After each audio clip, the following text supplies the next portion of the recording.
एक था भूपत।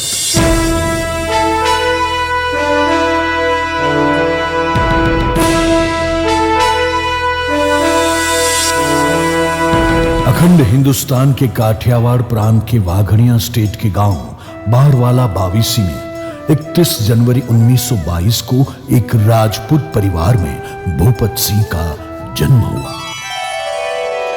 भूपत बचपन से शरारती और खेलकूद में अव्वल था। चौथी कक्षा तक पढ़ाई करके वाघड़िया स्टेट के दरबार श्री अमरा बापू के यहाँ अस्तंबल में नौकरी पे लग गया। दरबार साहब भी अपने 12 गांव की प्रजा को खेलकूद और युद्ध कौशल्य के लिए प्रेरित करते थे और उनके लिए जो करना पड़े वो करते थे। उसी वजह से धीरे धीरे जवानी में पैर रखने वाले भूपत खेलकूद, घोड़ेसवारी, मोटर ड्राइविंग में एक्सपर्ट बन गया और बंदूक चलाने में भी तेज निशानेबाज बन गया। 1944 में भूपत ने गायकवाड़ राज्य के अमरेली शहर में देशी रजवाड़ों के बीच हुई खेलकूद की बहुत ही बड़ी प्रतियोगिता में हिस्सा लेकर 7 खेलों में पहले स्थान और 6 खेलों में दूसरे स्थान पर विजेता बनके वाघड़िया स्टेट का नाम रोशन किया। धीरे धीरे भूपत अपने हुनर, साहस और स्वामी भक्ति की वजह से वाघड़िया स्टेट के दरबार साहिब का खास और विश्वासु आदमी बन गया। 1947 में जूनागढ़ नवाब के पाकिस्तान के साथ जुड़ने के निर्णय से आरजी हुकूमत की स्थापना हुई। आरजी हुकूमत की विनती से घोड़ेसवारी और निशानेबाजी में अव्वल भूपत को दरबार साहिब ने माउंटेनियर का प्रमोशन लेकर जूनागढ़ की आजादी की लड़ाई के लिए भेजा। भूपत की रास्तों की जानकारी की वजह से कई गांवों में और आखिर में जूनागढ़ में आरजी हुकूमत ने तिरंगा लहराया। जूनागढ़ में तिरंगा लहराते ही सौराष्ट्र सरकार यूनाइटेड स्टेट ऑफ सौराष्ट्र का जन्म हुआ और सौराष्ट्र के 222 राजा रजवाड़ों का आजाद हिंदुस्तान में विलीनीकरण हुआ। घरखेड़, गिरासदार प्रथा, जमींदारी नाबूदी इत्यादि से कई छोटे रजवाड़ों में असंतोष हुआ और उस असंतोष का सामना करने के लिए सलामती धारा अमल में आया और सौराष्ट्र में नए उदय के साथ अंधाधुंधी के माहौल का भी उदय हुआ। इसी अंधाधुंधी के जमाने में गोंडल के गांव बसावड़ में मेमन कुटुंब के नवलखे बंगले पे बेटी की शादी के वक्त बहुत बड़ी लूट हुई। बसावड़ के जागीरदार मार्कंडराय देसाई, जो कांग्रेस के नेता के साथ सौराष्ट्र सरकार का उस समय का विधायक भी था, उसने इस लूट का इल्जाम वाघड़िया स्टेट और उनके खास आदमी भूपत पे लगाया था। भूपत के नाम का वारंट निकलते ही दरबार साहिब के कहने पर भूपत सिंह ने राज्य छोड़ दिया और दरबार साहिब ने ठोस पुरावे प्रस्तुत करके वारंट को खारिज किया। 6 महीने तक बिहार, यूपी और मुंबई की ओर घूम के भूपत वापस आकर वाघड़िया दरबार के साथ रहने लगा। छोटे रजवाड़े के साथ सरकार से हुई अन्याय से सौराष्ट्र का माहौल गर्म होने लगा था। इसी माहौल में भूपत के करीबी दोस्त और वाघड़िया स्टेट के नौकरी करते राणा आहिर के बाप का निजी दुश्मनी के कारण नाजापुर में खून हुआ। रंगीला राणा इस घटना से बेहद उदास और बीमार हो गया। अपने दोस्त राणा की बीमारी का पता चलते ही भूपत उसको मिलने नाजापुर गया। राणा अपने बाप के खून की वजह से लगी बदले की आग की चिंता के कारण बीमार हो गया था। उसी समय खबर आई कि दरबार साहब अमरा बापू ने निजी वजूद से बंदूक की गोली खा के आत्महत्या कर ली है। दरबार साहब की मृत्यु के तुरंत बाद मार्कंड देसाई अपने निजी बदले की भावना से अपनी सरकार से वसावड़ लूट का पूरा केस रीओपन करवा के भूपत और साथीदारों के नाम वारंट निकलवाया, क्योंकि सरकार और मार्कंड जैसे कई राजनेता को छोटे रजवाड़े आंख में चुभ रहे थे और वो ताकतवर को छोड़ना नहीं चाहते थे। भूपत के ऊपर वापस निकला वारंट और 6 महीने का देश निकाला का गुस्सा, राणा के बाप का खून और अपने सर्वस्व स्वामी दरबार साहिब अमरा बापू के देहांत और छोटे रजवाड़ों को सरकार से हुए अन्याय, ये सारी चीजें एक साथ आने से भूपत ने फौरन निर्णय ले लिया कि अब बगावत करते हैं। 24 जून 1949 को वाघड़िया स्टेट के रामनाथ महादेव के मंदिर पर छत्र चढ़ाकर राणा के बाप को मारने वाले कुर्जी पटेल के बेटे करशन की खेत पर जाकर हत्या करके बगावत की जंग का ऐलान किया। एक खून, फिर उनके बाद थोड़े ही दिन में 5 गांव में लूट, दूसरा खून और लोगों को घायल करके सौराष्ट्र सरकार और पुलिस की नींद हराम कर दी। सभी जिले में टेलीग्राम छूट गए, कैसे भी करके इन बागियों को पकड़ो। उस समय के Junagadh police superintendent CG Megha ने खड़िया दरबार के भांजे सिद्धि भाई और हडाला के कालू वांक की मदद से भूपत से गिरनार के जंगल में मुलाकात की और एक मौका दिया कि अगर भूपत वीसा मांझरिया नाम के डाकू और उनके साथियों को दगे से मार दे तो भूपत के गुनाहों को सरकार से माफ करवा दूंगा। लेकिन भूपत ने दगाबाजी वाली बात का इनकार कर दिया और गीर जंगल की ओर चल गया। सीजी मेघा की योजना काम न आई तो सरकार ने दूसरा रास्ता लिया और डफेरों को विश्वास में लेकर भूपत को मारने के लिए भेज दिए। भूपत तरसिंगड़ा पर्वत में छुपा था। तब वहां से 4-5 आदमी घोड़े और ऊंट पे हथियार लेकर निकले। पुलिस भेस में भूपत ने सबको रोका और पुलिस की अदा से कड़क पूछताछ करते मालूम पड़ा कि उन डफेरों को सौराष्ट्र सरकार और पुलिस ने भूपत और टोली का खात्मा करने का काम सौंपा था। अब ये बात सुनते ही भूपत ने सबको अगवा कर लिया और पीछे आ रहे उनके सरदार को भी अगवा कर लिया। फिर शाम के वक्त सबको गोली मार दी। उसमें से एक डफेर भागकर डफेरों का काबिला जहां पड़ा था वहां गया और वहां से 70 लोग हथियार लेकर छूटे।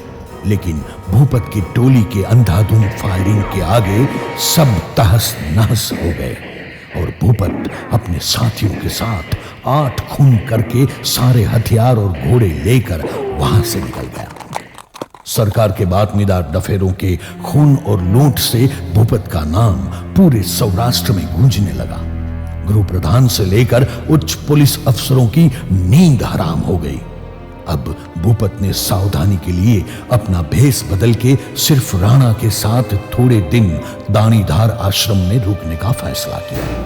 उस वक्त दानीधार के बगल में मुरीला गांव में खून की पूछताछ करके वापस राजकोट जा रहे पुलिस हवालदार ने रास्ते में पड़ते दानीधार में भूपत और राणा को देखा और देखते ही शक के दायरे में राजकोट के होम पुलिस इंस्पेक्टर कमला शंकर को जानकारी दी और 19 दिसंबर 1949 को 8 पुलिस की टुकड़ी लेकर कमला शंकर दानीधार आए। भूपत और राणा ने कमला शंकर के साथ 2 पुलिस वालों को मार गिराया और हथियार लूट के निकल गए। इस घटना के बाद सौराष्ट्र सरकार और पुलिस में बहुत बड़ा भूकंप आ गया। सौराष्ट्र सरकार के गृह प्रधान रसिक परिख ने कड़क सूचना दी कि जब तक भूपत जिंदा या मुर्दा पकड़ में ना आए तब तक सभी पुलिस कर्मचारियों के पगार बंद किए जाएंगे। दानीधार में पुलिस वालों की हत्या करके भूपत और राणा जेतपुर के पास वाला डुंगरा गांव में चौकिया पर्वत में छुप गए। उस समय सुबह में घास काटने वाली महिलाओं ने उन लोगों को देख लिया और अपने गांव के पुलिस पटेल को खबर दे दी। थोड़ी देर में टेलीग्राम के द्वारा बात राजकोट तक पहुंच गई। राजकोट डीवाईएसपी पृथ्वी सिंह, जामनगर डीवाईएसपी मोहनलाल और ध्रांगध्रा मिलिट्री के 7 अफसर वनराज सिंह 750 पुलिस स्टाफ के साथ शाम को पूरे पर्वत को घेर लिया। राणा और भूपत ने एक पुलिस हवालदार मलखान सिंह को मार के अपनी व्यूह रचना के मुताबिक रात के अंधेरे में अलग अलग दिशा में आबाद निकल गए। ऐसा होते ही सौराष्ट्र सरकार और पुलिस का नाक कट गया। दानीधार और चौकिया पर्वत में पुलिस के साथ फायरिंग में कारतूस और हथियार खत्म हो जाने की वजह से पैसे की जरूरत से 17 जनवरी 1950 की शाम को लोगों की भीड़ में जेतपुर शहर के जवेरी बाजार में जाकर वाड़ीलाल जीवन भाई की सोनी की दुकान लूट कर निकल गए। लूट करते वक्त भूपत 4-5 आदमी की टोली ही रखता था। 2 लोग हवा में फायरिंग किया करते थे। हमेशा पुलिस भेस में ही ज्यादातर लूट करते थे। इस लूट से गुरु प्रधान ने भूपत को जिंदा या मुर्दा पकड़ने का इनाम 50,000 रुपया घोषित किया। उस समय सोने के भाव 10 ग्राम के 20 रुपए थे। उसी गिनती से देखें तो आज के समय के 7.5 करोड़ रुपए बनते हैं। भूपत अनजान लोगों को पुलिस भेष में एकदम सख्ती से पूछताछ करता था। सरकार को बातमी मिले उससे पहले भूपत को अपने बातमीदारों से कहीं से भी बातमी मिल जाती थी और जो लोग सरकार और पुलिस के खबरी थे उनका नाम भी भूपत तक पहुंच जाता था। इसमें सबसे ज्यादा सहकार असंतुष्ट राज्यों का था। भूपत के आश्रयदाता भी वही थे। पुलिस और सरकार की भीष बढ़ने से खादीधारी कपड़ों से भेष बदलकर पुलिस हिरासत में से आबाद, गीर से बोटाद और बोटाद से अहमदाबाद पहुंच गए। अहमदाबाद में राणा के मित्र को मिलके बड़ौदा पहुंचे और भूपत ने अपने पुराने एक दोस्त की मदद से पुणे से कारतूस मंगवाए। कारतूस मिल जाए तब तक बड़ौदा के आसपास सब घूमे। वहां पर गंभीर सिंह की मुलाकात हो गई। फिर गंभीर के कहने पर वहां पर 4-5 गांव में लूट चलाई और खून किए। एक दिन रंगीन मिजाजी राणा ने गंभीर सिंह को लेकर कुछ दिन बड़ौदा में जाने की बात बताई। भूपत ने कहा कि बड़ौदा जा ही रहे हो तो कारतूस लेकर आना और थोड़े दिन बाद तय हुई जगह पर मिलते हैं। सौराष्ट्र पुलिस को भूपत की बात में मिलते ही गुजरात की ओर दौड़ पड़ी और यह भी पता लगा कि गंभीर सिंह के साथ मिलके गुजरात के 2 गांव में लूट चलाई है। राणा की राह देखते हुए भूपत बुधेज गांव में एक आश्रयदाता के यहां पर रुका हुआ था। सुबह में बुधेज में सोते भूपत को पुलिस ने घेर लिया। चालाक भूपत जल्दी ही हथियार लेकर अंधाधुंध फायरिंग करके बाकी हथियार और नगद 49,000 रुपए को छोड़कर कुछ गहने झोपड़ी में छोड़कर पुलिस जाब्ता से भाग निकला। आगे जाके एक गांव में मुखिया की पुलिस भेष में घोड़ी मांगकर सौराष्ट्र की ओर अकेले निकल पड़ा। न राणा आया न ही उनका कोई संदेशा। इसलिए एक खबरी को बड़ौदा भेजा, लेकिन खबरी बहुत ही खराब समाचार लेकर आया कि रंगीन मिजाजी राणा को बड़ौदा की गणिका के साथ इश्क हो गया और गणिका के दूसरे आशिक की हत्या करके भागा राणा पुलिस के हाथ मारा गया और गंभीर सिंह का कोई पता नहीं है। अकेला भूपत साथी की खोज में था। भूपत के गांव में उनके दोस्त लखू मांजरिया, राम बासिया और दिवायत को पुलिस और सरकार भूपत की मदद करने में और बातमी दे रहे हो ऐसे बहाने से बहुत ही परेशान करती थी और इन लोगों ने भी तंग आकर भूपत से मिलकर बगावत करने की ठान ली। भूपत की टोली नए जोश के साथ जो मुखिया प्रजा को तकलीफ दिया करता था और ब्याज खाओ था उसे लूट कर मारने लगी। भूपत टोली ने अपने ही गांव में 3 फरवरी 1951 को जो लोग भूपत के घर के साथ खराब व्यवहार करके सारी बातमी पुलिस को देते थे उन सभी को यानी कि 6 लोगों की हत्या कर दी। सरकार और पुलिस ने भूपत हाथ नहीं लगने की वजह से भूपत की मां, बीवी और भाभी को उठाकर राजकोट जेल में डाल दिया। इससे गुस्से में आकर भूपत ने कुकावाव के पुलिस थाने पर हमला करके उन गांव के 6 लोगों को मारकर सरकार को संदेश दिया, अगर 2 दिन में मेरे परिवार को इज्जत के साथ नहीं छोड़ा तो हर दिन एक गांव से 10 लाशें सरकार को मिलेगी। उसी दिन दूसरे गांव रिकड़िया के 2 लोगों को मार दिया। प्रजा इस नरसंहार से काफी डर गई और प्रजा के प्रतिनिधि राजकोट सरकार से भूपत के परिवार को छोड़ने के लिए कहने लगे। तुरंत सबको इज्जत के साथ छोड़ दिया गया और अपने मुखबिर से जानने के बाद जाम बरवाला के पोपट सेठ, जो गृह प्रधान के सगे थे और भूपत की सारी बातें उन तक पहुंचाते थे, उनके घर में लूट चलाकर 2 भाइयों को मारकर दुकान जलाकर निकल गए। इस घटना की वजह से सरकार, पुलिस और उनके मुखबिर एकदम से थरथराने लगे। भूपत के खबरी ने बताया कि सरकार ने पुलिस आईजीपी शिरोळे का तबादला करके पुणे से नए पुलिस अफसर कानेटकर को बुलाया है। 23 जून 1951 को गृह प्रधान का खास आदमी सुराभाई, जिसकी जेब में 150 गांव के मत थे, वो सभा में भूपत के बारे में उल्टा सीधा बोलता है, जिसकी वजह से भूपत उनके ही गांव नवा गांव में जाकर सुराभाई के साथ 8 लोगों के खून कर देता है। और उसी दिन कानेटकर भूपत को कैसे पकड़े, उसकी राजकोट में बड़े पुलिस अफसरों के साथ व्यू रचना बना रहा था। लाशों के साथ कानेटकर को भूपत संदेशा भेजता है। कानेटकर का दिमाग घूम जाता है और ये तो पहले ही दिन भूपत ने उनकी इज्जत उतार ली थी। गृह प्रधान ने जाम बरवाला में अपने सगे और नवा गांव में 150 गांव का ठेकेदार खोया था। पुलिस से बचने के लिए एक ट्रक को अगवा करके गिर की ओर भागते वक्त दसा पुलिस थाने के सामने फायरिंग करते वक्त भगू बेचर नाम के भूपत के साथी की मृत्यु हो जाती है। भूपत गिर जंगल में पड़ाव डाल के पड़ा है।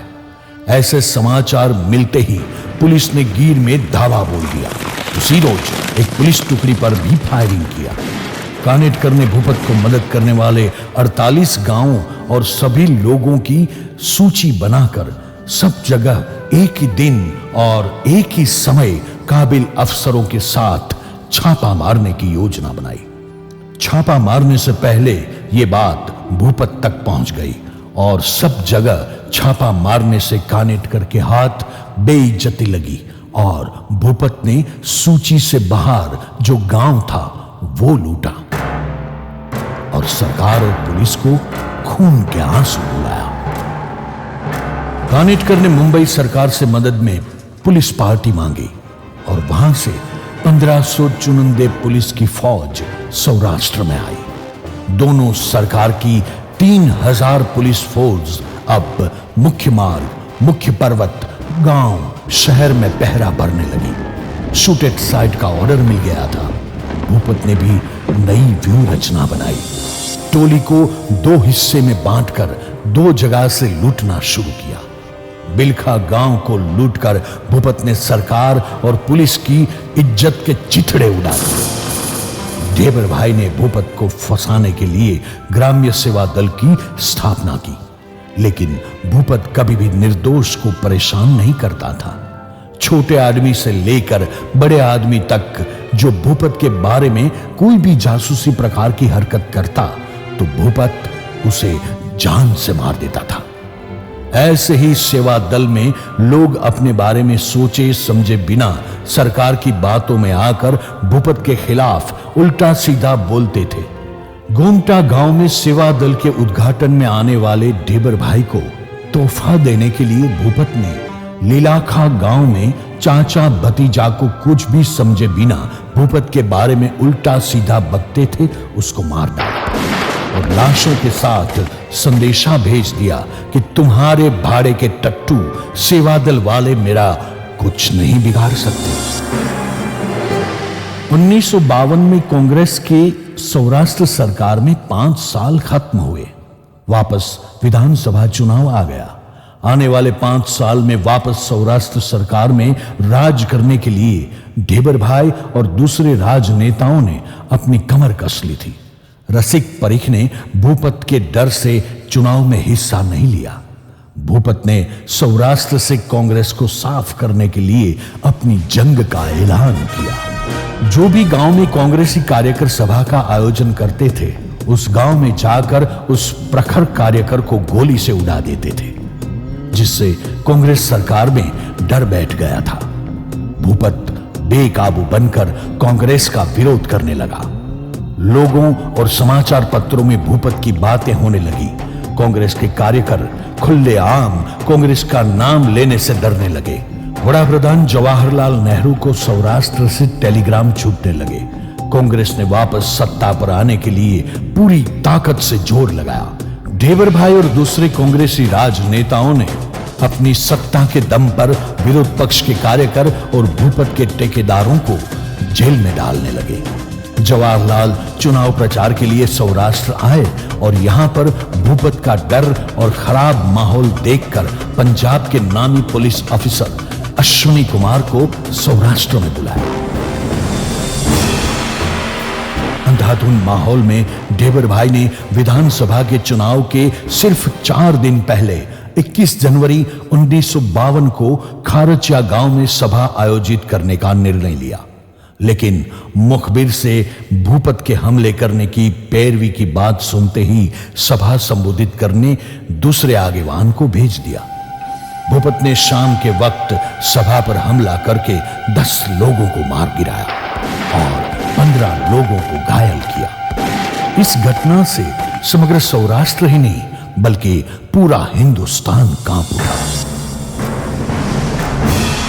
राजकीय और भूपत के संघर्ष के बीच चुनाव पूर्ण हुआ। चुनाव में कांग्रेस की जीत हुई।